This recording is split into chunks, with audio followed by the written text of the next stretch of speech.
muy temprano, inclusive antes de que me dieran el título de profesor en filosofía, carrera que cursé en la UBA, a los 22 años ya me pidieron que tomara una materia de filosofía en un instituto privado destinado al periodismo y a las humanidades. Y sin duda alguna era mi vocación. Y desde entonces no he hecho otra cosa más que enseñar y correlativamente hacer investigaciones, pero mi labor ha sido enseñar.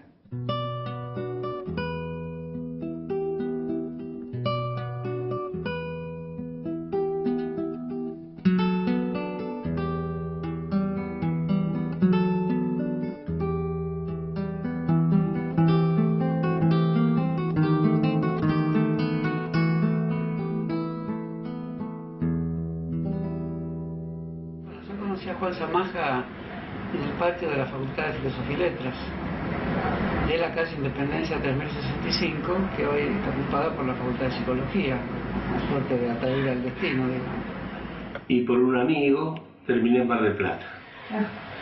Y allí tuve la suerte de conocerlo a Juan. Yo tuve la suerte porque fue un gran amigo mío. Un gran amigo y yo diría en algunos aspectos un maestro, aunque él siempre decía que yo era su maestro en el campo de la epidemiología, que es mi tema. Pero en realidad yo aprendí muchísimo más de él que lo que él aprendió de mí. Yo conocí a Juan en Honduras, por allá en el año 80 aproximadamente. Él estaba incorporado a la Universidad Autónoma de Honduras en la Facultad de Medicina, apoyando, colaborando con el decano de entonces, que era Juan Almendares. Y ese patio es un patio lleno de ebullición política. El patio de los militantes no es muy diferente a lo que ocurre ahora, quizás con menos carteles, pero había muchos también. El Instituto Nacional de Epidemiología, allí lo conocí, allí empezó a trabajar él. Y allí se armó un grupo, realmente un grupo muy valioso, que después con el tema de la dictadura militar fue desmembrado totalmente. Bueno, y cada uno tuvo que hacer lo que pudo por cualquier lado. En 1987 aproximadamente, cuando la universidad tuvo el disparador de llamar a concurso a proyectos macros, la función que él tenía era de director de investigaciones, que fue uno de los primeros que salíamos de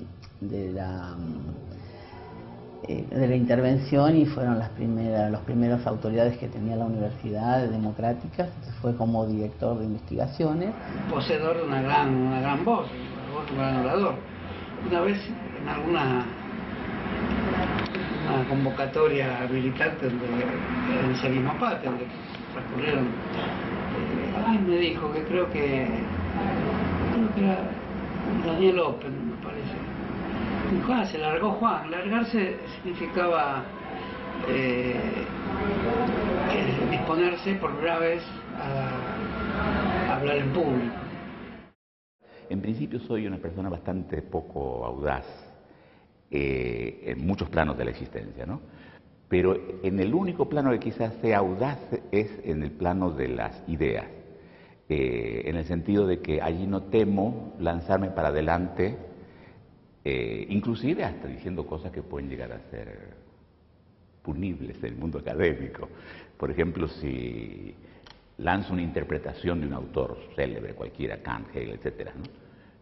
Y la lanzo porque me parece que es lo que él quiso decir. Digo, esto dijo Hegel o esto dijo Kant. Y si no lo dijo, debió haberlo dicho. Recuerdo su frase sobre la dialéctica, la contradicción, data de ahí su preocupación por la tradición dialéctica y su deseo de captarla, de capturarla, de hacerla participar de su propia voz y de su preocupación filosófica, que creo que en ese sentido, hasta que encontrar la semiología o la epistemología, el núcleo de su pensamiento es hegeliano, ¿no? Nosotros formamos parte de un departamento, del departamento de investigación. Entonces, bueno, Juan, después de almuerzo, postprandial, trataba de enseñarnos a Hegel. Digo trataba porque nos costó mucho trabajo hacerlo. Y otras cosas, o sea, se armaban grupos de debate, de discusión, donde cada uno aportaba su visión del problema.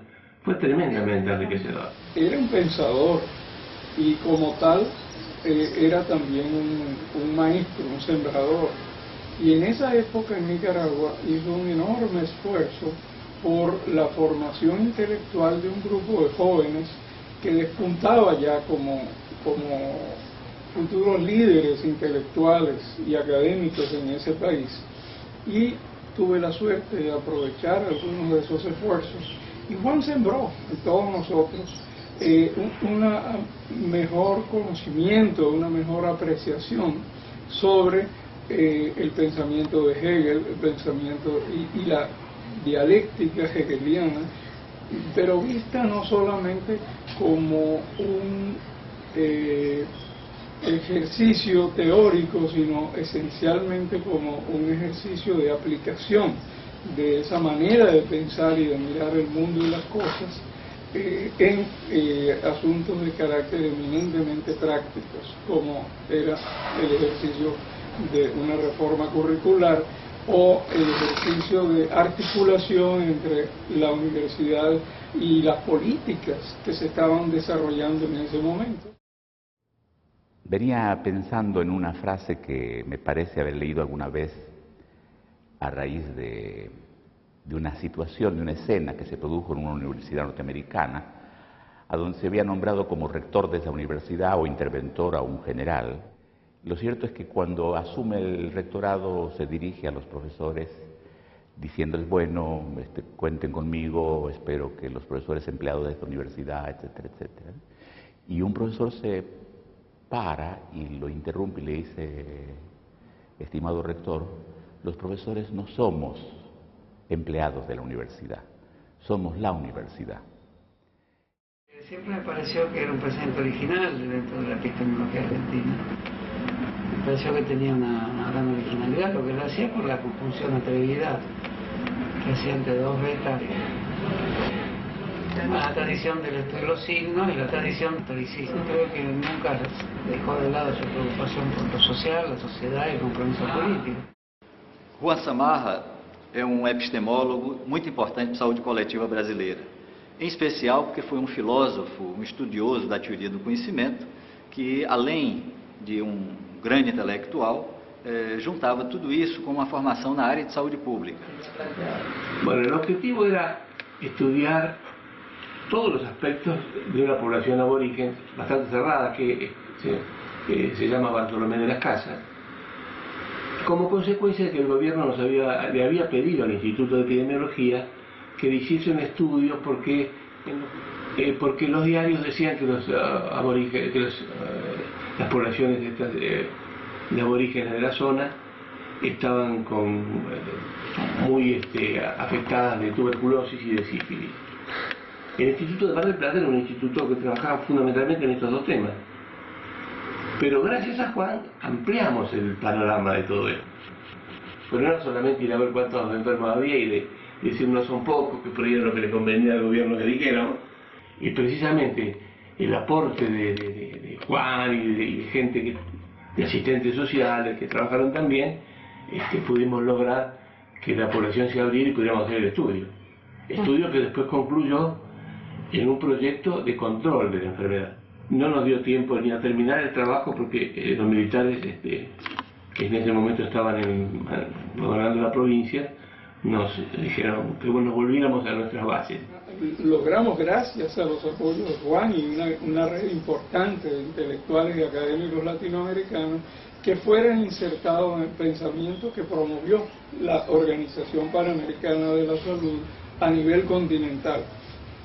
Y fueron muy útiles para que se desarrollara y se fortaleciera una red de epidemiólogos con solidez intelectual que aún hoy activan en muchas de las universidades del continente y que han hecho enormes contribuciones en distintos países como Brasil, Chile, Argentina, Perú, Bolivia, Venezuela, Colombia, México y otros. Porque Samarra é fundamentalmente epistemólogo que toma a saúde, a doença, o sofrimento, a vida como objeto de inquérito. Sua primeira obra traduzida no Brasil é A Reprodução Social e a Saúde. E, posteriormente, ele reúne suas reflexões em um livro chamado Epistemologia de la Saúde. O subtítulo indica a questão da transdisciplinaridade. Seu principal livro, que foi extremamente importante na discussão do tema epistemologia e metodologia. Este livro, com várias edições, influenciou gerações de pessoas e estudiosos e seus alunos, discípulos e seguidores que, entre nós no Brasil, nós podemos dizer que inauguram uma filosofia da ciência no campo da saúde. Samarra também traz uma contribuição de integração da semiótica. Este texto, Semiótica e Dialética, recupera Hegel, Peirce e traz para as reflexões sobre o que é a ciência uma possibilidade de abertura, de riqueza na sua perspectiva.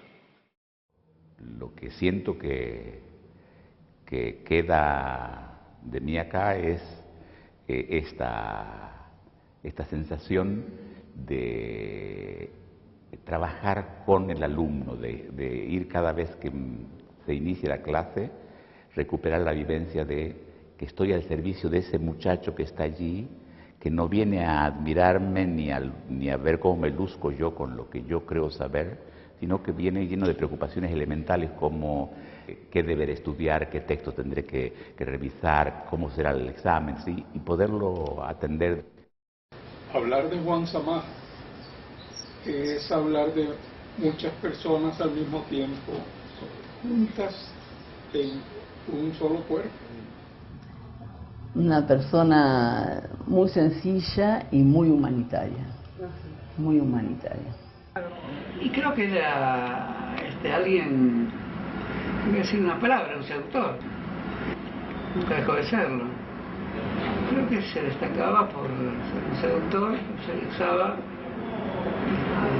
la guitarra de la Vidal, la de la samba y la filosofía de Hegel. En ese tiempo y en ese lugar no conocí personas como Juan, un tipo generoso, no solamente en lo intelectual, sino hasta en lo económico, un hombre con inquietudes sociales muy profundas.